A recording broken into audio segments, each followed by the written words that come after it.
Hello everyone, আমি তিথি চলে এসেছি নতুন একটা রেসিপির সাথে। আজকের রেসিপি পারফেক্ট বাসন্তী পোলাও। তো বাসন্তী পোলাও রেসিপিটা তোমরা সবাই জানো, কিন্তু আমি কিভাবে বানাই সেটা কিন্তু তোমরা জানো না। তো আজকে দেখে ফেলো আমি কিভাবে রান্না করি, চট জলদি ঝটপট। বাচ্চাদের জন্য মাঝে মধ্যে আমাকে একটু ঝটপট কিছু বানানোর চেষ্টা করতে হয়। তো বাইরের খাবার যতক্ষণ পারি আমি অ্যাভয়েড করি, আমি একদম অর্ডার করতে চাই না।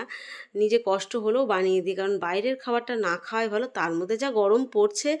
তো আমি পোলাও রেসিপিটা একটু অন্য ধরনের বানাই।